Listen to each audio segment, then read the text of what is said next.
மகா பரிசுத்தமும் நீதியும் நிறைந்த அன்பின் பரலோக தகப்பனே, பேசுவது நீங்கள் அல்ல, பிதாவின் ஆவியானவர் தாமே உங்களிலிருந்து பேசுவார் என்று சொன்ன வேத வார்த்தையின் பிரகாரமாக நீர் பேசும், நாங்கள் கேட்கிறோம். வார்த்தையை கேட்கக்கூடாதபடிக்கு தடைகள் இருக்கும் என்று சொன்னால் இயேசு கிறிஸ்துவின் நாமத்தினாலே அந்த தடைகளை உடைக்க முடியாது நாங்கள் ஜெபிக்கிறோம். எங்களுடைய குற்றங்கள், எங்களுடைய குறைகள், மீறுதல், அக்கிரமங்கள், பாவங்கள் அதற்கு ஒரு தடையாக இருக்கும் என்று சொன்னால் ஒரு விசையாய் தயவாய் ரத்தத்தினால கழுவி எங்களை சுத்திகரிக்க முடியாது நாங்கள் ஜெபிக்கிறோம். எங்களை தாழ்த்தி விட கடத்தில் ஒப்புக்கொள்கிறோம். உங்களுடைய வார்த்தை எங்களோடு கூட இடைப்பட்டு எங்களுடைய இருதயத்தை சீர்படுத்தத்தக்கதான விதத்தில் அமைய முடியாது ஜெபிக்கிறோம். துதிகளை மகிமையை நாமக்கே செலுத்துகிறோம். இயேசுவின் மூலம் சுபங்களும் சீருடன் நடந்தாவே. ஆமென், ஆமென். மீண்டுமாக நான் கேட்கிறேன், சந்தோஷமா இருக்கிறவங்க மாத்திரம் ஒரு அல்லேலூயா சொல்லுங்க. அல்லேலூயா, அல்லேலூயா, அல்லேலூயா, அல்லேலூயா. ஏன் இதை சொல்றோம் அப்படின்னு சொன்னா, இன்றைக்கு பணம் படைத்தவர்கள் அதிகமாக இருக்கிறாங்க. உண்மைதான், பணம் படைத்தவர்கள் அதிகமாக இருக்கிறாங்க. ஸோ அதை சொல்வதற்கு முன்பு தான் ஏன்னா நான் கொஞ்சம் லிட்டரலி கொஞ்சம் இன்ட்ரடியூஸ் பண்ண நான் விரும்புகிறேன். ஸோ சிஸ்டர் சொன்னது போல நம்ம அருள்பலனோடு கூட இணைந்து சோமன்சி சார்பாக நாங்கள் ஆணுடைய நற்செய்தி பணியை செய்து கொண்டிருக்கிறோம். நான் நம்முடைய தெரிந்து திருச்சபையினுடைய வண்ணாரப்பேட்டை ஆலயத்தினுடைய உறுப்பினராக நான் அங்கிருந்தும் கடந்து வந்திருக்கிறேன். ஸோ எங்களுடைய திருச்சபையின் சார்பிலும் என்னுடைய அன்பு ஆயர் அவருடைய சார்பாகவும் நம்முடைய திருச்சபைகளுக்கு வாழ்த்துக்களை நான் விசேஷமாக என்னுடைய அன்பு ஆயர் குணசேகரன் கோயில்பிள்ளை ஐயா அவர்கள் இப்படிப்பட்ட சுவிசேஷ ஊழியத்திற்கு நல்ல ஒரு என்கரேஜ் பண்ணக்கூடிய ஒரு ஆயர், நம்ம சென்னை பேரத்துக்கு ஒரு நல்ல ஒரு முதல்வர் ஆயர் அவர்கள். ஸோ அவர்கள் சார்பாகவும் இப்படிப்பட்ட ஆலயங்களுக்காக நான் நன்றிகளை அவர்கள் சார்பாக நான் தெரிவித்துக் கொள்கிறேன். ஸோ உங்களை எல்லாம் பார்ப்பது மிகுந்த மகிழ்ச்சி. அதுவும் இந்த ஆஷ் வெனஸ்டேஸாக சொல்லப்படுகிற சாம்பல் பொதுக்கிழமையினுடைய இந்த மாலை ஜெப வேளையிலும் உங்களோடு கூட இந்த வார்த்தையை பகிர்ந்து கொள்ளும்படியாக என்னை அன்பாய் அழைத்திருக்கிறதான இந்த ஸ்தலத்தினுடைய போதகராக மிஷனரி பிரபுதாஸ் ஐயா அவர்களுக்கும் சிஸ்டர் ஜெனிஃபர் அவர்களுக்கும் எல்லாருக்கும் நான் நன்றியை விசேஷமாக தெரிவித்துக் கொள்கிறேன். கர்த்தர் நம்ம ஒவ்வொருவரும் கூட இருந்து அவர் நம்ம வழிநடத்த சித்தம் கொண்டிருக்கிறார். மீண்டுமாக செய்திக்கு போவதற்கு முன்பதாக நான் அதே சொன்னதான அந்த வார்த்தை தான். ஏன் அந்த வார்த்தையை கேட்கணும்? அந்த வார்த்தை விட சாதாரண தானே, சந்தோஷமா இருக்கிறவங்க அல்லையா சொல்லிட்டு நம்ம கடந்து போயிடலாம் நீங்க நினைக்கலாம். ஏன் நான் எல்லா இடங்களிலும் இதையே கேட்கிறேன்னு சொன்னா, இன்றைக்கு எவ்வளோ பணங்கள் இருக்கலாம், எவ்வளோ அதிகாரம் இருக்கலாம், எவ்வளோ பதவி இருக்கிறவங்களுக்குலாம் என்ன இல்லை அப்படின்னா சந்தோஷம் இல்லை. வெளியில நம்ம நினைச்சுக்கிட்டு இருக்கோம் அவங்களுக்குலாம் பணம் இருக்கு, அவங்களுக்குலாம் அதிகாரம் இருக்கு, அவங்களுக்குலாம் என்ன இருக்கு, பெரிய தாளந்து கூட இருக்கு. அதனால அவங்களாம் என்ன இருப்பாங்க, அவங்க கிட்ட நம்ம நெருங்க முடியாது, அவங்களோடலாம் நம்ம என்ன பண்ண முடியாது, கம்பேர் பண்ண முடியாதுன்னு சொல்லுங்க. நான் உண்மையாகவே சொல்கிறேன், அவர்களையெல்லாம் காட்டிலும் வானத்தையும் பூமியும் படைத்த சர்வ வல்லமையுள்ள தேவனாகிய கர்த்தரை தொழுது கொண்டு அவரை ஆராதித்துக் கொண்டிருக்கிற நாம் தான் யார் யார் பாக்கியவான்கள், விசேஷித்தவர்கள். அப்படிப்பட்ட ஒரு சர்வ வல்லமையுள்ள கடவுளை ஆராதிக்க வந்திருக்கக்கூடிய இடம் தான் எது? ஆலயம். அந்த ஆலயத்துல நாம என்ன பண்றோம், சக்கராம அப்படியே உலகத்துல எப்படி அப்படியே எதுக்கு நடந்தோம், எதுக்கு போறோம், எதுக்கு வரோம்னு தெரியாம இருக்கணும். அதே மாதிரி ஆலயத்துக்கு எதுக்கு வரோம், எதுக்கு போறோம்ன்றது உட்கார்ந்து இருக்கணும்ன்றது தெரியாம என்ன பண்றோம், சத்தம் இல்லாம சத்தம் இல்லாம போயிட்டு அதை உண்மை இல்லைங்களா, சத்தம் பண்ணுங்க. அதுக்காக தான் நம்ம என்ன சொல்றோம், நம்முடைய கைகளை உயர்த்தி நம்ம விசுவாசத்தோடு அல்லையா சொல்லி ஆண்டவர் உயர்த்தும் போது நமக்கு என்ன வருது, உற்சாகம் வருது. ஆண்டவர் என்ன பண்றாரு, மகிமைப்படுகிறார், சந்தோஷப்படுறார். என்னுடைய பிள்ளைகள் என்ன பண்றாங்க, நம்ம பைபிள படிச்சிருக்கோம்ல, ஆண்டவர் யாருக்குமே கொடுக்காத ஒரு சர்டிபிகேட் ஒருத்தர் கொடுத்தார். யாருக்கு கொடுத்தாரு? யாருக்கு? தாவீதுக்கு ஒரு சர்டிபிகேட் கொடுத்தாரு. என்ன கொடுத்தாரு தெரியுமா? யாருக்குமே கிடைக்கப்படாத அதிசயமான ஒரு சர்டிபிகேட் கொடுத்தாரு. சர்டிபிகேட்னு சொன்னதெல்லாம் புரியலையான்னு தெரியல. நண்பா சொன்னாரு, இந்த இடத்தை நான் உனக்கு கொடுத்துருக்கேன் அப்படின்னு சொல்லி. ஒவ்வொருத்தருக்கும் ஒவ்வொன்று சொல்லியிருப்பாரு. மோசே உண்மையுள்ளவன், அப்படி ஒவ்வொருத்தருக்கும் ஒவ்வொரு விஷயம் சொல்லியிருப்பாரு. தாவீதுக்கு கொடுத்த அந்த ஒரு இடம் இன்னைய வரைக்கும் எனக்கு தெரிஞ்ச யாருக்கும் கொடுக்கப்படவில்லை அப்படின்றத ஒண்ணு என்ன சொல்லியிருக்காரு தாவீதை குறிச்சு. சரி, அவர் வார்த்தை சொல்லியிருக்காரு, இப்படி சொன்னா புரியுவானு. இப்படி சொன்னாரு தாவீதை பத்தி. ஆண்டவர் என்ன சொன்னாரு? ரொம்ப யோசிக்கிறீங்க, நானே சொல்லிடுறேன். என் இருதயத்திற்கு ஏற்றவன் அப்படின்னு சொல்லிட்டாரு. என்ன சொன்னாரு? என் இருதயத்திற்கு ஏற்றவன். அப்ப ஏற்றவனா இருக்கிறதுன்னு அவன் என்ன பண்ணிருப்பான்? ஏதோ ஒரு விஷயம் பண்ணியிருக்கான்ல, ஏதோ ஒண்ணு பண்ணியிருக்கான். ஆண்டவர் இருதயத்துல போய் சிம்மாசனம் போட்டு உட்காந்துட்டானா அவன் என்ன மாசா செஞ்சிருக்கணும். ஸோ நிறைய விஷயங்கள் செய்திருந்தாலும் நான் ஒரு சில காரியங்கள் பார்த்துட்டு இதுவாக இருக்க வாய்ப்பு இருக்குன்னு சொல்லும்பொழுது ஆண்டவருக்கு ஒரு ஆலயத்தை கட்டணும்னு சொல்லி ஒரு ஆசை அவனுக்கு இருந்தது. ஒரு அதுவும் ஆண்டவருக்கு ஒரு விஷயம் இருக்கலாம், அதனால இருதயத்துக்கு கேட்கலாம். இன்னொன்னு அவன் ஒரு பெரிய ராஜா, பெரிய. ஆனா அவன் என்ன பண்ணா, உடன்படிக்கை பெட்டி எடுத்து வரும்போது என்ன பண்ணா, ஆடி இருப்பான். என்ன பண்ணிருப்பான், நான் ராஜான்றத மறந்து ஆண்டவரை நான் மகிமைப்படுத்துகிறேன், துதிக்கிறேன் ஒரே ஒரு காரணத்தை முன்னிறுத்தி அவன் தன்னை மறந்து அவன் இதையெல்லாம் பார்த்து தான் ஆண்டவர் என்ன பண்ணிட்டாரு, உனக்கு நீங்க இடம் என் இதயத்துல நீ எனக்கு ஏற்பட. அப்போ அத மாதிரி நாம ஆண்டவரை துதிக்கும் போது நம்மள என்ன பண்ணலாம், கொஞ்சமாவது இதயத்துல இடம் பிடிக்கலாம்ல. இதனாலதான் நான் சொல்றது, கொஞ்சம் அழுகையா சொல்லுங்க ஆண்டவரை துதிக்க ஒரு நம்முடைய ஆலயங்கள்ல சொல்றதுக்கு காரணம் என்ன. அப்படியாவது நம்ம என்ன பண்ணிட மாட்டோம், ஆண்டவர் கொஞ்சம் இது மாதிரி இதயத்துக்கு ஏற்ற சட்டிட்டு வாங்க, கொஞ்சம் அந்த இதயத்துக்கு கீழே எங்கேயாவது ஒரு சிம்மாசத்துக்கு கொஞ்சம் ஆண்டவரோட நம்ம ஓட்டிட்டு போயிட முடியாதா. சின்ன ஒரு ஆசை தான் இருக்கலாம்ல, தப்பு இல்லைல்ல. யாருக்கே இந்த ஆசை இருக்குது, நமக்கு ஏன் இந்த ஆசை இருக்கிறது இல்ல. ஒரு உலக பிரகாரமான வாழ்க்கையில இந்த பதவியை பிடிச்சிடும் அதை பிடிச்சு நினைக்கும் போது ஆண்டவரோட கூட ஏதாவது ஒரு ஓட்டிட்டு போயிடக்கூடாதான்ற ஆசை அவங்க இருக்கு, தவறு இல்லையே. ஸோ இப்போ நம்ம படித்தோம் மத்திய எழுதுறதான நற்செய்தியினுடைய பகுதியில. நான் அந்த காரியத்தை குறித்து அதிகமாக நான் பேச வரல. இன்றைய என்னுடைய சென்னை பேராயத்தினுடைய பேம்ப்ளெட்ல கொடுக்கப்பட்டது அந்த வார்த்தை, அதை டச் பண்ணி தான் நம்ம வர போறோம். ஸோ மீண்டுமாவே நான் கேள்வி நினைக்காதீங்க. எனக்கு பொறுத்த வரைக்கும் கொஞ்சம் நம்ம இந்த மாதிரி ஒரு திருச்சிக்குள்ள வரும்பொழுது கேள்வி கேட்டு பிரசங்கிப்பது தான் எனக்கு பிடிக்கும். அப்போதான் பிரசங்கம் என்பது ஒரு ட்ரெடிஷ்னல் இல்லை. என்னை பொறுத்த வரைக்கும் நான் சொன்னேன், இட்ஸ் நாட் ட்ரெடிஷ்னல். வந்து சடங்கு கிடையவே கிடையாது. ஏதோ வரணும், முன்னாடி நிற்கணும், கடற்கரை வசனத்தை அப்படி பார்த்து சொல்லிட்டு பயன்படுத்தி சொல்லிட்டு கடற்கரைன்னு போயிட்டு போகணும். உண்மையாக எனக்கு அதில் ஒரு பெரிய உடன்பாடு இல்லை. அந்த பிரசங்கம் என்பது ஆண்டவர் நம்மோட கூட பேசணும்ல. அது ஒவ்வொருத்துக்கும் ஒவ்வொரு விதங்கள்லாம் புரியும். இப்போ நான் பேசுறது உங்களுக்கு புரியணும்ல, அதுக்கு தான் பிரசங்கிக்கிறோம். வந்து கடமையா சொல்லிட்டு போகிறீங்கல்ல. அப்போ நான் கேள்வி கேட்கும்போது நீங்கள் பதில் சொல்லும்போது உங்களுக்கு தெரியாது தெரிந்து கொள்வீர்கள், எனக்கு தெரியாது உங்கள் மூலம் நானும் தெரிந்து கொள்வேன்ல. அதுக்காக தான் நான் அவ்வப்போது சிறு கூட்டமாக இருக்கும்போது நான் கேள்வி கேட்டு பிரசங்கிக்கிறேன். புரியுதா, உங்களுக்கு தெரியுதா அப்படின்னு சொல்லி. அதனால நான் கேள்வி கேட்கிறேன், யாரும் தவறாக நினைக்க வேண்டாம். ஸோ நம்ம படித்தோம்ல இந்த 7ஆம் அதிகாரத்தினுடைய 8 வசனம், இதுல இருந்து என்ன உங்களுக்கு புரியுது? அந்த உங்களுக்கு மார்க் எழுதியதான செய்தி பகுதி 7ஆம் அதிகாரம் 1ஆம் வசனத்திலிருந்து 8ஆம் வசனம் வரையிலும் மீண்டுமாக யாராவது ஒருவர் சத்தமாக படிங்க. அப்போ தாமதமாக வந்தவர்களும் அதை அப்படியே படித்து அவரும் புரிந்து கொள்வதற்கு ஏதுவாக அமையும். எருசலேமில் இருந்து வந்த பரிசேயரும் வேத பாரகரில் சிலரும் அவரிடத்தில் கூடி வந்தார்கள். அப்பொழுது அவருடைய சீஷரில் சிலர் கழுவாத அசுத்த கைகளாலே போஜனம் பண்ணுகிறதை அவர்கள் கண்டு குற்றம் பிடித்தார்கள். ஏனெனில் பரிசேயர் முதலிய யூதர் அனைவரும் முன்னோர்களின் பாரம்பரியத்தை கைக்கொண்டு அடிக்கடி கை கழுவினால் ஒழிய சாப்பிட மாட்டார்கள். கடையில் இருந்து வரும்பொழுதும் ஸ்நானம் பண்ணாமல் சாப்பிட மாட்டார்கள். அப்படியே செப்புகளையும் கிண்ணங்களையும் செப்பு குடங்களையும் மனைகளையும் கழுவுகிறதும் அல்லாமல் வேறு அநேக ஆசனங்களையும் கை கொண்டு வருவார்கள். அப்பொழுது அந்த பரிசேயரும் வேத பாரகரும் அவரை நோக்கி, உம்முடைய சீஷர்கள் முன்னோர்களின் பாரம்பரியத்தை மீறி ஏன் கை கழுவாமல் சாப்பிடுகிறார்கள் என்று கேட்டார்கள். அவர்களுக்கு அவர் பிரதியுத்தரமாக, இந்த ஜனங்கள் தங்கள் உதடுகளினால் என்னை கனம் பண்ணுகிறார்கள், அவர்கள் இருதயமோ எனக்கு தூரமாய் விலகி இருக்கிறது என்றும், மனுஷருடைய கற்பனைகளை உபதேசங்களாக போதித்து வீணா எனக்கு ஆராதனை செய்கிறார்கள் என்றும் எழுதியிருக்கிற பிரகாரம் மாயக்காரர் ஆகிய உங்களை குறித்து ஏசாயா நன்றாய் தீர்க்கதரிசனம் சொல்லி இருக்கிறார்.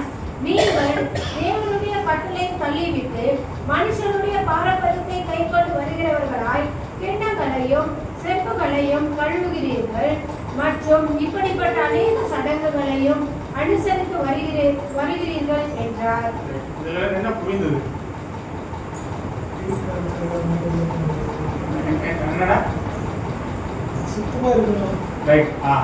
அப்படியே ஒவ்வொருத்தரும் நீங்க புரிந்தது அப்படியே சொல்லிட்டு வாங்க. இது ஏன்னா நான் இன்னும் கேள்வி சேர்த்து கேட்டுறேன், அப்போ உங்களுக்கு இது நல்லா புரிஞ்சுக்கணும். ஸோ இந்த நாள்ல இருந்து நம்ம என்ன கொண்டாட போகிறோம்? அப்போ ஒரு நம்ம 40 நாளா கொண்டாட போகிறோம். ஸோ இந்த 40 நாளை நம்ம என்னென்னலாம் சொல்றோம், நீங்க அந்த அதிகாரத்தை நம்ம படிச்ச அந்த வசனத்தையும் இதையும் சேர்த்து அப்படியே சொல்லுங்க. ரெண்டுத்துக்குமே தனியா பதில் சொல்லுங்க. இந்த வசனத்துல இதை நான் புரிஞ்சுக்கிட்டேன்னு சொல்லிடுங்க. அதே போல இந்த 40 நாளும் நான் எப்படி அனுசரிக்க போறேன், எந்த விதத்துல நான் பார்க்க போறேன், இல்ல ஒவ்வொருத்தரும் ஒவ்வொன்றும் சொல்லுவீங்க, அது என்ன அப்படின்னு நீங்க புரிந்து கொண்டு இத்தனை ஆண்டுகளாக அனுசரித்து வந்திருக்கோம்ல, அதை வந்து நீங்க என்ன புரிந்து கொண்டீர்கள், கற்றுக்கொண்டீர்கள், ஒவ்வொருத்தரும் ஒரு காரியம் நீங்க சொல்ல முடியாது. நம்ம கேட்கணும், வேகமா சொல்லுங்க, நமக்கு டைம் இல்லை, வேகமா சொல்லுங்க. நான் என்ன பிரசங்கத்துக்குள்ள போல நீங்க தப்பு சரிலாம் சொல்ல வரவே கிடையாது. நம்ம புரிந்து கொண்டதை நாம சொல்ல போறோம். அப்பதான் நம்ம என்ன பண்ண போறோம், சரியா இருந்தா நம்ம ஃபாலோ பண்ண போறோம், தவறா இருந்தா திருத்திக் கொள்ள போறோம். அதுதான் பிரசங்கத்துடைய சாராம்சம். அதுதான் நீங்க கடகடகடன்னு ஜெனிஃபர் வந்து வேகமா சொல்லுங்களேன், கடகடகடன்னு சொல்லுங்க. ஃபர்ஸ்ட் லைன்ல இருந்து டக் டக் டக்னு சொல்லுங்க. 8 வருஷத்தை புரிஞ்சுக்கிட்டது ஒண்ணு, 40 நாளை புரிச்சு நான் புரிஞ்சுக்கிட்டது ஒண்ணு. அவ்வளவுதான், ஒரு வார்த்தை தான். இதை நான் புரிஞ்சுக்கிட்டேன், இதை நான் புரிஞ்சுக்கிட்டேன், புரிஞ்சு போச்சு. கொஞ்சம் டைம் நீங்க அதிகமாக எடுத்துக்கொள்ளாம கடகடகடா சொல்லிட்டீங்கன்னா நான் அடுத்த பிரசங்கத்துக்குள்ள நேராக போயிடுவேன். என்னுடைய பிரசங்கம் மார்க் 7க்குள்ள இல்ல, நான் அதை தவிர்த்து வெளியில போகணும். அதனால வேகமாக நான் இந்த பதிலை உங்களிடத்திலிருந்து நான் எதிர்பார்க்கிறேன். அன்பாக நீங்க ஒத்துழைப்பு கொடுக்க முடியாது நான் கேட்டுக்கொள்கிறேன். இல்ல எங்களுக்கு எதுவுமே புரியல, நான் வந்து ஒரு கடமைக்காக தான் 40 நாள் வந்து அனுசரிச்சிட்டோம் அப்படின்னு சொன்னீங்கன்னா நான் கடகடன்னு என்னுடைய பிரசங்கத்துக்குள்ளாக நான் போயிடுவேன். கடமைக்காக தான் நீங்க அனுசரிச்சீங்க அப்படின்னா அதான் உண்மையா? இல்ல இல்ல, எதனால சொல்லலாம், தவறே கிடையாது. ரைட், அண்ணா வந்து ஏற்கனவே அதிகாரத்தினுடைய வசனத்துக்கு சொல்லிட்டாரு. நீங்க 40 நாளை பத்தி என்ன புரிஞ்சுக்க அதை சொல்லிடுங்கண்ணா. இந்த 40 நாள் அதுதானா நீங்க புரிஞ்சுக்கிறது? Right, okay. பக்கத்துல இருக்க அண்ணன் அப்படியே நீங்க என்ன இந்த மார்க் வசனத்துல என்ன புரிஞ்சுக்கிட்டீங்கன்னு சொல்லிடுங்க. அதுக்கப்புறம் 40 நாள் எப்படி நான் வந்து பார்க்க போறேன் அப்படிங்கிறத சொல்லிடுங்க. நம்ம கடற்கரை போயிடலாம் வேகமா. உங்களுக்கு என்ன தெரியும், உங்களுக்கு என்ன புரியுதோ அவ்வளவுதான். நம்ம இது வந்து நம்ம யாருக்கு வந்து ப்ரொஃபஸர் ஆகவோ இல்லை வந்து லெக்சரர் டீச்சிங் எல்லாம் கொடுக்கவே கிடையாது. நம்ம எல்லாரும் யாரும் சகோதரர் சகோதரிகள், அவ்வளவுதான். இதுல வந்து தப்புனா யாரும் திட்ட போறது அடிக்க போறது. நான் ஏன் கேட்டு சொல்றேன்னா, நம்ம இதனால வரைக்கும் என்ன புரிஞ்சுக்கிட்டோம், இது எது உண்மை அப்படிங்கறது அந்த கிளாரிபிகேஷன் நமக்கே வரணுன்றதுக்காக தான் நான் கேட்டுக்கிறேன். நீங்க யாரும் சொல்ல மாட்டேங்கிறீங்க, தயங்கிறீங்க. எல்லாரும் நான் தப்பா சொல்லணும் தயங்கிறீங்க. பரவாயில்லன்னு தான் நான் சொல்ல வரேன். தப்பா சொன்னா கூட பரவாயில்ல. இல்ல இந்த 40 நாள் நான் இப்படி அனுசரிக்கிறேன் அப்படியா சொல்லுங்க. இதை வந்து நான் இப்படி இந்த வருஷம் என்ன அனுசரிச்சிருக்கேன் சொல்லுங்க.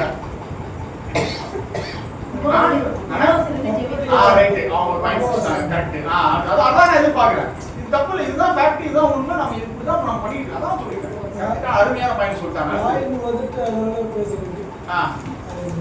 ஓகே, அடுத்து அண்ணன் தவிர்த்து எல்லாரும் சொன்னா நல்லா இருக்கும். வேகமா சிஸ்டர்ஸ் கொஞ்சம் ஃப்ரெண்ட்ல நீங்க சொன்னீங்க நல்லா இருக்கும். வயதில் அனுபவம் சரி, ஏன்னா நீங்களாம் எங்களை விட 2 மடங்கு வயதில் அதிகம். நீங்களாம் பல வருஷமாக இந்த நாட்களை கடைபிடிச்சு வந்திருக்கலாம். உங்களுடைய அனுபவம் ஒரு வித்தியாசமாக இருக்கும். அதுதான் சொல்றேன், இந்த 40 நாள் ஏன்னா ஒரு கிறிஸ்தவ வாழ்க்கை ஒரு வித்தியாசமான கோணங்களை நம்ம பார்த்துக்கிட்டு இருக்கோம்.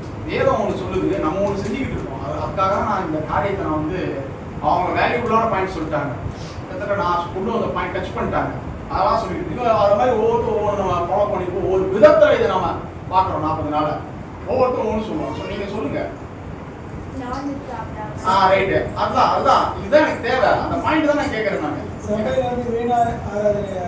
வீணான ஆராதனை கூட சொல்லிட்டாங்க, நான்வெஜ் சொல்லிட்டாங்க, உபவாசம் சொல்லியிருக்காங்க. அதான் இந்த மாதிரி பாயிண்ட்ஸ் தான் எனக்கு வேணும். அடுத்து இதுதான் எனக்கு தேவையான பாயிண்ட் வந்துகிட்டு இருக்கு. இதான் நான் கேட்கறேன். இதுதான் மக்கள் இன்னைக்கு 40 நாளை பார்க்கறது. அதான் நானும் கேட்கிறேன்.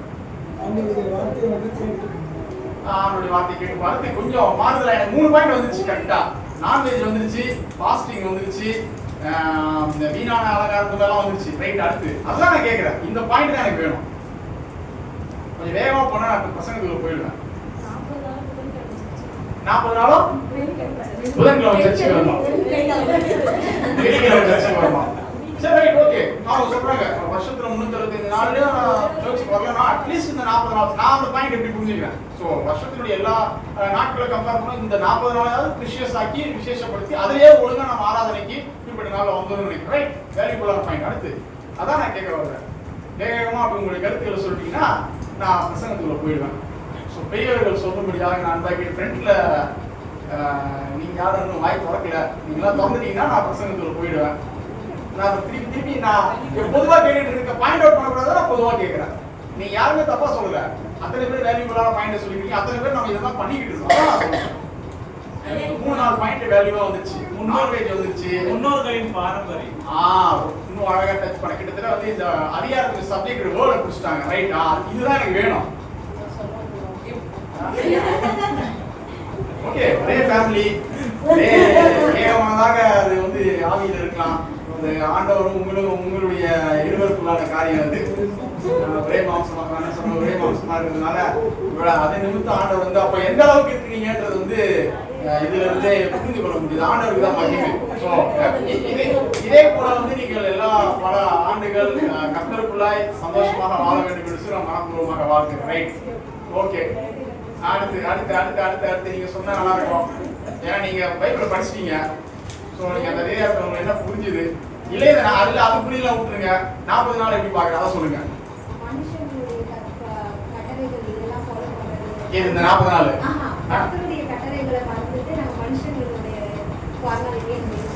அதாவது 40 நாள் நம்ம பண்றோம்ன்றீங்க இல்ல, அதுதான் என்ன பண்றோம் நீங்க பொதுவா சொல்லிட்டீங்க. அதான் என்ன பண்றோம், அவங்க சொன்னாங்க நான்வெஜ்னாங்க, அதுதான் பாயிண்ட். நான் அதான் ஸ்பெசிஃபிக்கா கேட்கிறேன். நீங்க சொன்ன பாயிண்ட் எக்ஸாக்ட் ஆன்சர் அவங்க சொல்லிட்டாங்க. நீங்க மொத்தமா பொத்தம்பதுவா சொல்றீங்க, அது எனக்கு வேணாம். அவங்க கிளியரா சொல்லிட்டாங்க நான்வெஜ் நான் 40 நாள் தொட மாட்டேன், அதுதான் உண்மை. அதான் நான் கேட்கிறேன். அந்த மாதிரி தான் நான் ரொம்ப முடிஞ்சிச்சு. அதுதான் அந்த மாதிரி வார்த்தைகள் தான் எனக்கு வேணும். அதான் நான் கேட்கிறேன். ரைட், நான் மீண்டுமாக சொல்லுங்க. சொல்லுங்க. இப்போ வந்து கை கழுவணும், கிண்ணங்கள் கழுவணும் அப்படின்னு சொல்லிட்டு முன்னோர்கள் பாரம்பரியம் வருதுல, அவங்க வந்து கடவுளுக்கு தூரமா இருக்கிறாங்க அப்படின்ட்டு இருக்குங்க வசனம். ஆனா அப்படி செய்யாம நம்ம பரிசுத்தமா நம்ம இருதயத்துல வந்து ஏசப்பாவை பரிசுத்தமான ஒரு வாழ்க்கை வாழ்வதோ, மற்றவங்க கிட்ட பேசும் பொழுது ஒரு அன்பா நம்ம இந்த வேதத்தை இதை பத்தியே இந்த 40 நாள்ல வந்து ஏசப்பா இப்படி எல்லாம் இருந்தாரு அப்படின்றத மற்றவங்களுக்கு சொல்லி அதன் மூலியமா கூட நம்ம அவங்கள வழிநடத்தலாம். ரெண்டு, அதாவது பிளஸ் மைனஸ் ரெண்டுமே பக்காவது வந்துச்சா, இதுதான் எனக்கு தேவை. அதனால நான் உங்களை சொல்ல சொன்னது. ஸோ எதை ஆண்டவர் எதிர்பார்க்குதான் இந்த மாதிரி பாயிண்ட்ஸ் தான் கேட்டது. நம்ம வேறடியாக செய்திக்குள்ளாக இப்போ நம்ம போயிடலாம். எடுத்து ஒரு வாசிக்கலாம். ஏசாயாவின் புஸ்தகம் 58ஆம் அதிகாரம் 7ஆம் வசனம். ஏசாயா 58:7. பசி உள்ளவனுக்கு உன் ஆகாரத்தை பகிர்ந்து கொடுக்கிறதும், துரத்துள்ள சிறுமையானவர்களை வீட்டிலே சேர்த்துக் கொள்ளுகிறதும், வஸ்திரம் இல்லாதவனை கண்டால் அவனுக்கு வஸ்திரம் கொடுக்கிறதும், உன் மாம்சமானவனுக்கு உன்னை ஒழிக்காமல் இருக்கிறதும் அல்லவோ எனக்கு உகந்த உபவாசம். நான் இன்னைக்கு செய்தியுடைய தலைப்பாக எது மெய்யான உபவாசம் அப்படின்னு சொல்லி நான் கொடுக்க விரும்புறேன். என்னது எது மெய்யான உபவாசம்? ஏன்னா நம்ம அதனாலதான் கேட்கறது, 40 நாள் எப்படி பாக்குறீங்க, எந்த கோணத்துல அனுசரிக்கிறீங்க, அதான் ஒவ்வொருத்தரும் ஒவ்வொரு மாதிரி. நம்ம அதான் உபவாச நாட்கள், நம்ம ரொம்ப உபவாச நாட்கள்லாம் பார்க்கணும். அதனால நானும் சொல்றேன் உபவாசம் ரைட்டு, எது மெய்யான உபவாசம் இந்த வேதத்தின் அடிப்படையில நம்ம இன்னைக்கு பார்க்கணும். அதனால நான் உங்க எல்லாரையும் கேட்டேன், நீங்க என்ன சொல்றீங்க, நீங்க என்ன சொல்றீங்க. அழகா சொன்னாங்க நான்வெஜ்ஜே தொடக்கூடாது. உண்மைதான், நிறைய பேர் எனக்கே தெரியும், நிறைய பேர் என்ன வந்து தொடவே மாட்டாங்க. 40 நாள் கிட்ட கூட போக மாட்டாங்க. சரி ரைட்டு, நான் அதை கூட நான் பரவாயில்ல எடுத்துக்கிறேன். நான்வெஜ் தொடலான்றது ரைட்டு, அதாவது வேதத்தின்படி சரியா தவறானா அதுக்குள்ள போக மாட்டேன். நீங்க ஒரு தனியா ஒரு ட்ராக் போட்டு நீங்க வந்து என்ன பண்றீங்க, நான்வெஜ் அவாய்ட் பண்ணிடுறீங்க. நான்வெஜ்ஜால வரல காசு, அது என்ன பண்றீங்க, நம்மளே பத்திரமா வச்சுக்க கூடாது, நம்மளே சாப்பிட்டு போயிடக்கூடாது. அதான் விஷயம். பாயிண்ட் என்னன்னா, இது வந்து நம்ம ஒரு முன்னோர்கள் வந்து வேதத்துல ஒரு வார்த்தை சொல்லப்படும். வேதத்துல உள்ளது நம்ம என்ன படிச்சோம் இப்போ வசனத்துல ஒரு 4 பாயிண்ட் எடுத்துருக்குமே. ஃபர்ஸ்ட் பாயிண்ட் சொல்லுங்க. 1 point number 1. Point number 2 point number 3 வஸ்திரம் இல்லாதவனை கண்டால் அவனுக்கு வஸ்திரம் கொடுக்கிறது. பாயிண்ட் நம்பர் 4 மாம்சமானவனுக்கு உன்னை ஒழிக்காமல். ரைட், இங்க என்ன போட்டுருக்கு, 4 பாயிண்ட் போட்டுருக்கு. இந்த 4 காரியத்தை நாம ஃபாலோ பண்றோமா? எத்தனை வருஷம் நம்ம வந்து இந்த 40 நாள் அனுசரிச்சு எந்த வேணாலும் செய்யலாம். அதுக்காக நான்வெஜ் சாப்பிடாம இருக்கிறது தவறுன்னு சொல்லி நான் அந்த உபதேசம் வரல. அதாவது ஒரு தனிப்பட்ட கருத்தாக, அதாவது நம்மளுடைய முன்னோர்கள் யாரோ ஒருத்தர் வந்து நம்ம பழக்கி வைத்த ஒரு விஷயத்த நாம வந்து செய்யறோம். ஆனா அது எந்த அளவுக்கு ஆண்டவர் கருத்து இருக்கு, இந்த வேதத்துக்கு கருத்து இருக்கு அப்படிங்கிறது. நம்ம ஏற்கனவே அந்த படித்த அந்த மார்க்ல படிச்ச விஷயம் என்னன்னா, ஒரே ஒரு வார்த்தை அவங்க சொன்ன மாதிரி சடங்கு, ட்ரெடிஷ்னல் முன்னோர்கள் செஞ்சுட்டா பாரம்பரியம் அப்படியே நான் ஃபாலோ பண்றேன் அப்படின்றதுக்கு மாறாக வேதம் நமக்கு என்ன சொல்லி கொடுக்கிறது? முன்னோர்கள் சொன்னது அதனால தவறு நம்ம சொல்லிட விட முடியாது. அதாவது ஒரு 10 விஷயம் சொல்லியிருப்பாங்க, 5 காரியங்கள் முன்னோர்கள் அவர்கள் அந்த விஷயத்தை செய்யும்போது அவர்களுடைய சூழ்நிலை ஒரு காரணமாக இருந்திருக்கும். அதை வைத்து அவர்கள் அந்த காரியத்தை செஞ்சிருப்பாங்க. இன்னொரு காரியம், இன்றைக்கு அது செய்தால் அது சரியாக இருக்குமா? ஆனால் இந்த வேதம் நேற்றும் இன்றும் என்று மாறாத ஒரு வேத புத்தகம். இந்த வார்த்தை இன்றைக்கும் ஜீவிக்கிறவராகத்தான் இருக்கிறது. எத்தனை பேர் விசுவாசிக்கிறோம் நாளிலே சொல்லலாம்? இல்லையா? எத்தனை வேணா நூற்றாண்டுகள் கடந்து போகலாம், ஆனா இந்த வேதம் என்ன பண்ணாது? அது மாறாது, அசைக்கவே முடியாது. யார் வேணாலும் அழிக்கலாம் நினைக்கலாம், ஆனா என்ன பண்ண முடியாது? அழிக்க முடியாது. அதான் என்ன, அதான் 100% உண்மை. அப்படிப்பட்ட வேதத்திற்கு நம்மளுடைய பாரம்பரியம் ஒத்து போகுதா? சரி, அந்த பாரம்பரிய வார்த்தையை தூக்கிடலாம். நாம செய்கிறதான செயல், நாம கடைபிடிக்கிறதான முறை ஒத்து போகிறதா? இந்த 40 நாட்கள் நாம அனுசரிக்க போகிறோம். இன்றைய நாள்ல இருந்து நாம செய்கிறதான செயல் சொன்னாங்க, பூ வைக்க மாட்டோம். அப்ப அந்த பூ வைக்க கூடாது, இந்த டெடிகேஷன் வருதுல, நான் ஒதுக்கிடுறேன்னு சொல்லிட்டு அதுக்கு ஒரு அமௌண்ட் நம்ம ஸ்பெண்ட் பண்ணுவோம். அந்த அமௌண்ட் நம்ம என்ன பண்றோம்? அதான் என்ன பண்ணணும். இப்ப நம்ம படிச்சோமே, என்ன படிச்சோம்? முதல்ல பசி உள்ளவருக்கு ஆகாரத்தை போடுற சொல்லணும். இந்த பணத்தை எடுத்து வைக்கணும்ல. நான் ஒரு பூ வைக்க மாட்டேன், இல்லை ஒரு நான்வெஜ் நான் சாப்பிட மாட்டேன், இல்லை இன்னும் நிறைய எக்ஸ்ட்ரீமா இருக்கு. 1-2 பாயிண்ட் தான் சொன்னீங்க. இன்னுமே நீங்க தனிப்பட்ட விதத்தை நிறைய ஃபாலோ பண்ணுவீங்க. மற்ற நாட்களை எக்ஸ்பென்ஸா செலவு பண்ணக்கூடிய சில விஷயங்கள்லாம் வேணாம், இந்த 40 நாள் தவிர்க்கலாம் சொல்லி என்ன பண்ணுவீங்க? தவிர்த்து நீங்க அந்த 40 நாள் விசேஷம் சொல்லி ஆசிரிப்பீங்க. அப்போ தவிர்க்கிறதான அந்த பொருட்களுடைய பணங்களையோ இல்லை அந்த பொருளை என்ன பண்ணலாம், மற்றவர்களுக்கு இல்லாதவர்களுக்கு கொடுக்கக்கூடிய விதங்களிலே, பயன்பெற விதங்களிலே அது இருக்கணும். நான்வெஜ் நான் ஒரு வாரத்துக்கு நான் ஒரு 500 ரூபாய் ஸ்பெண்ட் பண்றேன் அப்படின்னா, அந்த 500 ரூபாய் நான் எடுத்து வச்சோம்னா, அந்த 500 ரூபாய் என்ன பண்ணணும்? உணவு இல்லாதவனுக்கு கொடுக்க வேண்டும். இன்னைக்கு அந்த நிலையில நாம இருக்கிறோமா? கேள்வி உங்களுக்கு முன்பாக இந்த ஆண்டவர் அந்த வார்த்தை இந்த ஏசாயா தான். மீண்டும் அந்த வசனத்தை படி, ஏசாயா 58:7. பசி உள்ளவனுக்கு உன் ஆகாரத்தை பகிர்ந்து கொடுக்கிறதும், துரத்துண்டு சிறுமையானவர்களை வீட்டில் சேர்த்துக் கொள்கிறதும், வஸ்திரம் இல்லாதவனை கண்டால் அவனுக்கு வஸ்திரம் கொடுக்கிறதும், உன் மாம்சமானவனுக்கு உன்னை ஒழிக்காமல் இருக்கிறது மனமோ எனக்கு உகந்த உபவாசம். எனக்கு உகந்த உபவாசம். இந்த வார்த்தை எனக்கு அப்படின்னா எனக்கு பிரியமான உபவாசம். நம்ம என்ன நினைச்சுக்கிட்டு இருக்கோம்? நமக்கு பிடிச்சதை செஞ்சுக்கிட்டு இருக்கோம். இல்ல உண்மை தானே? நம்ம என்ன பண்ணிட்டு இருக்கோம்? நமக்கு பிடிச்ச உபவாசத்தை பண்ணி, ஆனா யாருக்காக பண்றோம்? யாருக்காக இல்ல, நமக்காக பண்ணி நமக்கு பிடிச்ச மாதிரி பண்றோம். ஆனா யாருக்காக பண்றோம்? சரி, யார் பேரை வச்சு பண்றோம்? யார் பேரை? கடவுளுடைய பேரை வச்சு. இன்னைக்கு நம்ம இந்த 40 நாளை அனுசரிப்பதுன்றது ஆண்டவருடைய நாமத்தை வைத்து அவருடைய பாடுகள் மரணத்தை நினைவு கூறும் பொருட்டாக தான் நம்ம என்ன பண்றோம்? அனுசரிக்கிறோம். ஆனா அதை நமக்கு பிடிச்ச மாதிரி நம்ம அனுசரிச்சுக்கிட்டு நாமளும் என்ன சொல்றோம்? நான் ஆண்டவர் பிடிச்ச மாதிரி வாழ்றேன், ஆண்டவர் பிடிச்ச மாதிரி அனுசரிக்கிறேன், நான் ஆண்டவர் பிடிச்ச மாதிரி ஒரு 40 நாள் மட்டும் நான் கறி மீன் எடுத்து சாப்பிடாம, நான் பூ வைக்காம, என்னுடைய இதெல்லாம் ஆரம்பத்தை நான் கலைத்து போட்டு இந்த 40 நாள் மட்டும் நான் ஸ்பெஷலா வச்சு நான் எனக்கு பிடிச்ச மாதிரி நான் செஞ்சேன். அதையும் என்ன பண்றோம்? அந்த பணத்தை சேவ் பண்ணி நம்ம பேக்கெட்டையும் வச்சுக்கிறோம் பத்திரமா. ஒரு சிலர் காணிக்கையா போடுவோம், ஒரு சிலர் வேற ஏதாவது. நான் செய்வது ஆசீர்வதிக்கப்படும். செய்யாம நம்ம பாக்கெட்ல வைத்தோம்னா அது என்ன? பெரிய குற்றம், பெரிய பாவம் தான். நம்ம நாமே ஏமாத்தி கொண்டிருக்கிறோம். நம்மளை தேடி அழகு அது ரொம்ப கிளாஸிக்கே ரொம்ப தெளிவா வகையிருக்கிற பசி உள்ளவனுக்கு ஆகாரம் எத்தனை பேர் நம்மளால பார்க்க முடியுது? நம்ம வாழ்ந்து கொண்டிருக்கிற பகுதியில் உணவு இல்லாம ரோட்டோரங்கள் இருக்கிறாங்க. இங்க எத்தனை ஆசிரமங்களில் இருந்து நமக்கு அழைப்பு கூட வந்திருக்கோம். எத்தனை முதியோர் இல்லங்கள் இருக்குது, எத்தனை காரியங்கள் இருக்குல்ல. இன்னைக்கு எவ்வளவு உணவு இல்லாமல் இருக்கிறாங்கல்ல. அவங்களுக்கு இந்த 40 நாள்ல நம்மளால இயன்றதை நம்ம செய்யறோம். அதாவது நீங்க உங்களோட எக்ஸ்ட்ரீம் பணத்தை எடுத்து செய்யுதுன்றது அதை ரெகுலரா பண்ணுவது நல்லது. அதோட இந்த 40 நாளே முதல் நாளாக நாம் ஆலயத்தில் வந்திருக்கிறபடினாலே நாம் யாருக்காக இதை அனுசரிக்கிறோமோ அதனுடைய காரியத்தை முன்னிறுத்தி நான் இந்த வார்த்தையை சொல்லுவேன். நோக்கம் என்ன? உபவாசம். நான் என்ன பண்றது? அவாய்ட் பண்றேன். யாருக்காக அவாய்ட் பண்றோம்? ஆண்டவருக்கு. ஆண்டவர் என்ன விரும்புறாரு? இதை செய்யுங்க. அப்ப நம்ம என்ன பண்ணணும்? இதை செய்யணும்.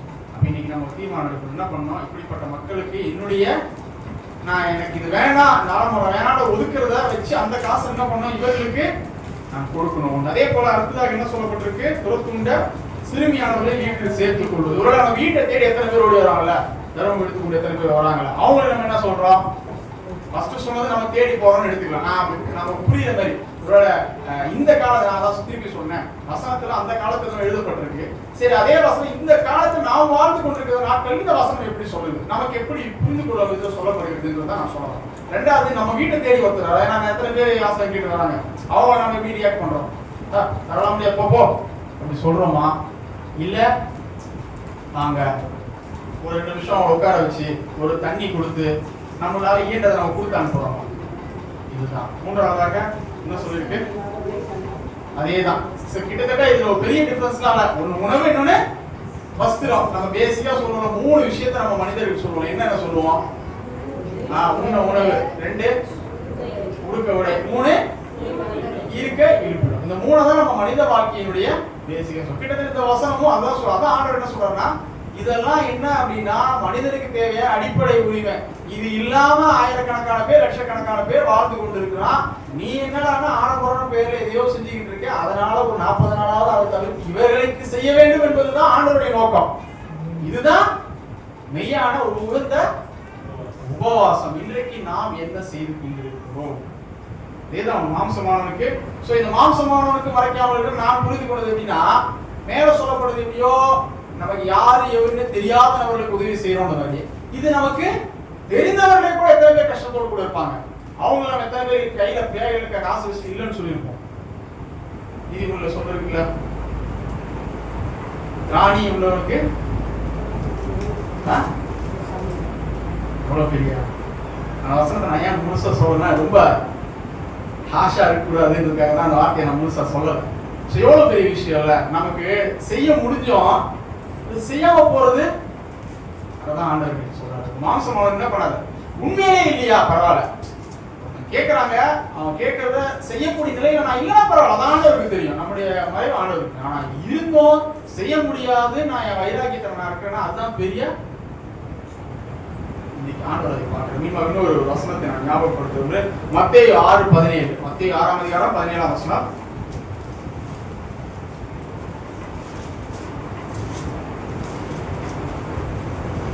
நீயோ உபவாசிக்கும் போது அந்த உபவாசம் மனுஷர்களுக்கு காணப்படாமல் அந்தரங்கத்தில் இருக்கிற உன் பிதாவுக்கு காணப்படும்படியாக உன் தலைக்கு எண்ணெய் பூசி உன் முகத்தை கழுவு. என்ன சொல்லப்பட்டிருக்கு இங்கேயும் என்ன சொல்லியிருக்காரு, புதிய பாடல்கள் இயேசு கிறிஸ்து என்ன சொல்லியிருக்காரு, எதை பத்தி தான் பேசியிருக்காரு, உபவாசத்தை பத்தி தான் பேசியிருக்காரு. இதுல இருந்து நம்ம என்ன பண்ணணும் தெரிஞ்சுக்கணும், நம்ம பின்பற்ற வேண்டிய ஒரு உபவாச முறையை நாம. முதலாவது என்ன சொல்றாரு, முதல் காரியத்தை நான் இதுல சொல்றேன். ஏற்கனவே நம்ம ஒரு 4 காரியத்தை பார்த்தோம். சோ இது ஒரு 5வது காரியமாக எடுத்துக்கலாம். என்ன போட்டுக்கலாம், மனுஷர் பார்க்கும்படியாக உபவாசம் இருக்க கூடாது. நம்ம என்ன பண்ணக்கூடாது, உபவாசம் சொல்லி என்ன பண்ணக்கூடாது, எல்லாருக்கும் நான் சொல்லுங்க இயேசு கிறிஸ்து சொல்லிருக்கேன், வசனம் தான் சொல்லுது. ஆனா எதுவுமே சொல்றதே இல்லை, வசனம் தான் சொல்லுது. புரிஞ்சுக்கிட்டதும் அப்படிதான். இனி நாம எப்படி இருக்கிறோம், நம்ம இருக்கிறது இல்ல. யாரும் நம்ம அப்படிலாம் போய் யாரும் நான் உபவாசம் சொல்லலாம் அப்படிலாம் நானும் யாரையும் கேள்விப்படுறேன். இருந்தாலும் ஆண்டவர் அது ஒருவேளை அவர் வாழ்ந்த நாட்களிலே அப்படி இருந்திருக்கிறாங்க, வேற வேற பிரசனத்திலே இருந்திருப்போம். அதனாலதான் அந்த வார்த்தையை அவர் உறக்க சொல்றாரு அந்த இடத்துல. ஏன்னா நம்ம பார்க்கும் பொழுது இயேசு கிறிஸ்து வாழ்ந்த நாட்களில் எல்லாமே என்ன பண்ண பரிசெயர்லாம் நீங்களாம் இதுதான் ஒரே பழைய பாடு காலத்தை முடிச்சுட்டு நிறைய காரியம் தர்க்கம் பண்ணிக்கிட்டே இருந்தாங்க. அதனாலதான் ஆண்டவர் அந்த வார்த்தை எழுதணும். ஸோ இந்த காலத்துல அதை கேட்டு நம்ம புரிஞ்சுக்கிட்டு நம்ம என்ன பண்ண அந்த வார்த்தைக்கு ஃபாலோ பண்ணணும். அடுத்தாக பிதா ஒருவருக்கே நாம உபவாசம் இருப்பது தெரிந்திருக்க வேண்டும் அப்படின்னு சொல்லி நம்ம பாயிண்ட் சொல்றோம். அடுத்ததாக என்ன சொல்ற, தலைக்கு எண்ணெய் பூச வேண்டும். எதுக்கு சொன்னாரு, நம்ம என்ன சொல்றோம் உபவாசம்னா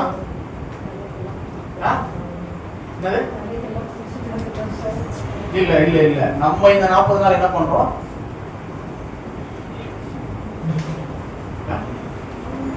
அவன் சொன்ன மாதிரி டல்லா நம்ம அதை நோக்கி நம்ம கிட்ட போறோம். நான் ஒரு சரி நான் சொன்ன ஒரு பாயிண்ட்ல இருந்தே சொல்றேன், குரூப்ல இருந்து அந்த பாயிண்டே சொல்ல நான் வைக்க மாட்டேன்னு ஒரு வேர்ட் வந்துச்சு ஸ்பெசிஃபிக்கா அந்த 40 நாள். அப்ப என்னன்னா டல்லா ஆகிக்கிறேன், அதான் அதோட வேல்யூ தான். ஒரு ரெகுலராகவே வைக்கலாம் அது வேற, ஒரு சிலர் ரெகுலராகவே பூ வைக்க மாட்டாங்க, அது வேற, அது அவங்களுடைய நேச்சர். ஸ்பெசிஃபிக்கா அந்த 40 நாள்ல மட்டும் நான் அதை வைக்க மாட்டேன். அவாய்ட் பண்ணும்போது என்னன்னா, நீங்க உங்களுக்கு என்ன பண்ணி இந்த வசனத்தின்படி பார்க்கும்போது இதுதான் நம்ம ஃபாலோ பண்றோம். என்ன பண்றோம்? நான் என்ன அதான் சொல்றது, அதுதான் வேணாம்ப்பா, நீ என்ன பூசிக்கும் நல்லா இது பண்ணிக்கிறோம். அதாவது நான் அடுத்த பாயிண்ட் சேர்த்து சொல்றேன். என்ன அடுத்த முகத்தை கழுவணுமா? என்ன பண்ணுமா? முகத்தை கழுவணுமா? அப்படின்னா என்னன்னா, இந்த 40 நாள் உன்னை வருட்டிக்கிட்டு உளுத்திக்கிட்டு அப்படியே வந்து பிறருக்கு முன்பாக பார்க்குவோம். நம்ம இன்னும் சில பாயிண்ட் ஒரு நீங்க ஃபாலோ பண்ணாதான்னு தெரியல. எனக்கு தெரிஞ்சு ஒரு சிலலாம் ஃபாலோ பண்ணுவாங்க. என்ன பண்ணுவாங்கன்னா, இந்த 40 நாள் என்ன பண்ணுவாங்க, ஷேவ் பண்ணவே மாட்டாங்க. அவங்க பத்தி படாது அப்படிதான் இருக்காங்க. எனக்கு தெரியும். நான்வெஜ் இப்படி சாப்பிட மாட்டோம், பூ இப்படி வைக்க மாட்டோம். அதே மாதிரி இதுவும் ஆண்கள் நிறைய பேர் ஷவர் பண்ண மாட்டாங்க. கரெக்டாக அந்த 47 நாளும் பண்ணவே மாட்டாங்க. அவ்வளோ அதுதான் ஆண்டவர் என்ன சொல்றாரு, இது பெருசா எனக்கு உபவாசத்துல தேவை. அவங்க சொன்ன மாதிரி கடைசியா நம்ம கிளைமேக்ஸ் என்னன்னா, அவங்க சொன்னதுதான் பண்ணணும். அவங்க என்ன சொன்னாங்க, அம்மா அழகா ஒரு வார்த்தை சொன்னாங்க. அதுதான் வந்து கிளைமேக்ஸ். என்ன சொன்னாங்க, பாத்திரம், செம்பு, சட்டி, இதெல்லாம் நம்ம படிச்சோம். அந்த வசனம் படிச்சோம். என்ன படிச்சோம்? அதெல்லாம் நம்ம கழுவணும் தான். அதுக்காக வீட்டில் இருக்க தட்டு முட்டு சொம்போல கழுவாம இருக்கக்கூடாது. அதை நம்ம கழுவதான் போறோம். ஆனா அதை மட்டுமே கழுவிட்டு தேவையான அது வந்து மிஞ்சி போனா ஒரு சின்ன பாத்திரம் எத்தனை வருஷம் இருக்கும், உடஞ்சி போயிடும். அதுக்கப்புறம் என்ன பண்ணுவோம், ரொம்ப பழசு உடைய கூட வேணாம். இன்னைக்கெல்லாம் என்ன பண்றோம், ஒரு குறிப்பிட்ட காலம் தூக்கி போட்டு புது பொருளை வாங்கிட்டு போயிடும். அது ஒன்றும் பரவராஜ்யத்துக்கு போகுது. எந்த சொம்பாவது போகுமா, எந்த பானையாவது போகுதா, எந்த கரண்டியாவது போகுதா? இல்ல. ஆனா யார் பரவராஜ்யத்துக்கு போகுது? நாம தானே போகிறோம். நம்முடைய ஆத்மா தானே போகிறோம். அதை குறித்து தான் நான் சொல்லியிருக்கிறேன். இப்போ நம்ம வாசிச்ச வசனத்துடைய தாற்பயங்கள் எல்லாமே எதை தான் காமிக்குது, நம்முடைய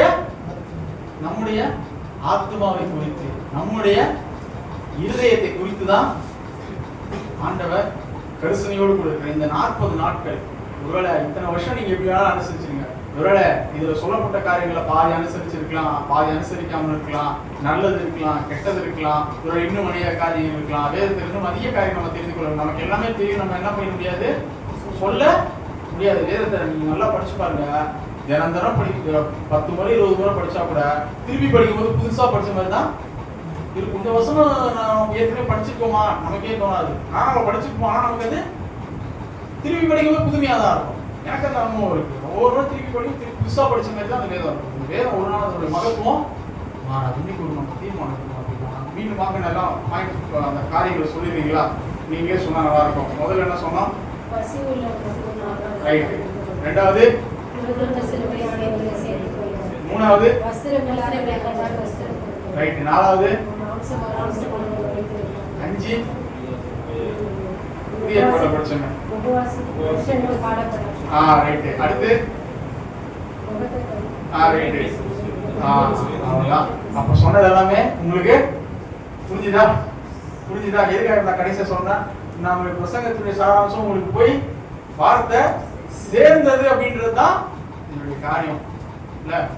இன்னைக்கு நம்ம எத்தனை பிரசங்கம் நம்ம கேட்டிருக்கோம், எத்தனை வருஷம் நம்ம வேதத்தை படிச்சிருக்கோம், எத்தனை முறை இதே சாம்பார் புதன்கிழமையில வந்து நின்றுருப்போம். மெசேஜ் கொடுக்கிற சாம்பார் புதன்கிழமை எத்தனை வருஷங்களை நம்ம வந்து நின்றுருப்போம்ல நம்ம வாழ்க்கையில. இதுதான் அப்படின்னு சொல்லி நாம வந்து நினைச்சுக்கிட்டு இருக்கோம். வேதம் என்ன சொல்லுது நமக்கு, எது மெய்யான உபவாசம்? உபவாச நாட்கள் தான். நம்ம மற்ற என்ன காரியங்களை சொன்னாலும் பதப்படுத்தினாலும் இது நம்ம அதிகமாக என்ன சொல்றோம், நாட்களை உபவாச நாட்கள். நம்முடைய தென்னிந்திய திருச்சபை சார்ந்த இடத்துல மட்டும் அதிகமாக லென்டன் டேஸ்ன்னு சொல்லி நம்ம அதிகமாக அதை நம்ம அந்த வேர்டை யூஸ் பண்றோம்ல. ஸோ அதனால நம்ம புரிய மாதிரி சொல்லணும்னா இது வந்து உபவாச நாட்கள் தான். அப்ப அந்த உபவாச நாட்கள் எப்படி, எது சரியான உபவாசம் இந்த வேதத்தின் பற்றி, இதை தான் இன்னைக்கு நாம தியானிச்சிருக்கோம். உண்மைதானே? என்னுடைய சொந்த கருத்து எதுவும் நான் சொல்லலையே, உங்க எல்லாருக்கும் புரியுதுல. இந்த வார்த்தையை நாம கீழ்ப்படித்து, இந்த வார்த்தைக்கு செவி கொடுத்து, இதை பின்பற்றி நடக்கும் பொழுது இந்த 40 நாளை நீங்க ஃபாலோ பண்ணுங்க. அதன் பின்பு நம்முடைய வாழ்க்கையில ஒரு மாற்றத்தை கட்டாயம் நம்ம ஒவ்வொருடைய வாழ்க்கையிலும் தருவார். நம்ம திருச்சபையுடைய ஸ்ட்ரென்த் இவ்வளவுதானா, இன்னும் அதிகமா வரும் இருக்காங்கல்ல. அப்ப இன்னும் என்ன பண்ணுங்க, திருச்சியினுடைய எல்லை இந்த 40 நாள் ஜெபத்தை அதிகப்படுத்தும், உபவாசத்தை அதிகப்படுத்தும். ஒருவேளை நம்ம சிஸ்டர் கூட என்னுடைய சோ மினிஸ்டர்ஸ் இன்னையிலேருந்து உபவாசத்தை ஏன் நான் ஸ்டார்ட் பண்ணியிருக்கோம், அந்த ஜெபம் தான். ஒரு சின்ன ஜெபம் தான் பண்ணுது, நமக்கே தெரியாமல் காரியங்களை செய்துக்கிட்டு மிஷினரிகளை தாங்குறோம், சிறு பிள்ளைகளை தாங்குறோம், ஆலயங்களை கட்டுறோம். அப்படின்னா எது அதான் கொரோனா காலத்தில் ஆரம்பிச்சது. உங்களுக்கு தெரியுமான்னு தெரியாது. நானும் அண்ணனும் பேசும்போது நானும் சொன்னேன், நான் இது பண்ணுனேன். எப்போ லாக்டவுனில் சொன்னேன். ஒருவேளை சொல்லும்போது நான் அதை ரொம்ப பெருசாலாம் யோசிக்கல. செய்யணும்னா அவ்வளோதான் என்னுடைய ஆசனை. நான் அப்படியே ஆசை, நான் செத்து போகிறது என்னுடைய ஆசை தான். நான் செத்து போகிறதுக்குள்ள எப்படியாவது இதை பண்ணிடணும் அப்படின்னா இன்னைக்கு எனக்கு ஒரு கவலையே இல்லை. நான் செத்துட்டா கூட என்னுடைய ஜீவன் போனால் கூட கண்டிப்பாக எங்கள் தரிசனம் எனக்கு தான். இந்தியா ஃபுல்லாக இருக்கிற எல்லா ஸ்டேட்லேயும் ஒரு சர்ச்சு, 9 யூனியன் டெரிட்டரிஸ் ஒரு சர்ச்சு, நியர் மோஸ்ட்ல இருக்கிறதான கண்ட்ரி அங்கேயும் ஒரு சர்ச் பண்ணிக்கணுன்ற ஒரு பெரிய தரிசனமாக ஜெயிச்சுக்கிட்டோம். கிட்டத்தட்ட நாங்கள் ஒரு 7 ஸ்டேட் முடிச்சுட்டு இப்போ கூட நம்முடைய சென்னை பேரத்துக்கு உட்பட்ட ஆந்திரா ஸ்டேட்ல இருக்கிறதான சூழ்பேட் மிஷின் ஃபீல்டில் ஒரு இடத்த வாங்குறது. அது மட்டும் தான் ஃபர்ஸ்ட் இடமா சேஞ்ச் பண்ணிக்கிறோம் ஒரு சர்ச். சரி ஓகே, இனியோ அது ஒரு வகையான இப்போ நாங்கள் இடத்த வாங்கிட்டோம், இன்னொரு சர்ச் கட்டுவதற்கு ஸ்பான்சர். அது ஒரு சின்ன ஒரு முயற்சி தான், நம்மளுடைய சின்ன முயற்சி தான். இதுக்கு என்ன காரணம் தெரியுமா? பணமோ பொருளோ அது செகண்ட். ஃபர்ஸ்ட் என்ன? ஜெபம். லாக்டவுன் போட்டது வந்து இன்னைய வரைக்கும் நாங்கள் என்ன பண்ணுறோம், 9லேருந்து 10 வரைக்கும் ஜெபம் பண்ணிக்கிட்டே இருக்கக்கூடாது. அந்த ஜெபத்தை தான் என்ன பண்ணுற ஆண்டவரே கேட்குறாரு. இன்றைக்கு நம்முடைய ஆலயத்தில் நீங்கள்லாம் சௌகரியெல்லாம் கூடியிருக்கீங்க, ஜெபத்தை அதிகரிங்க, ஆலயத்தை கூடி அதிகமாக ஜெபம் பண்ணுங்க. அப்படி ஜெபம் பண்ண நடக்குது தெரியுமா? ஆலயத்தின் வெள்ளைகள் விரும்பல. நம்ம இப்படியே இருக்கிறது தான் விருப்பமா? ஆண்டவர் அதை விரும்புகிறாரா? இல்லை. ஜெபிப்போமா? பரிசுத்தம் முடிந்து இருந்த ஆண்டவரே, அருமையான இந்த இரவு வேலை காப்போம்.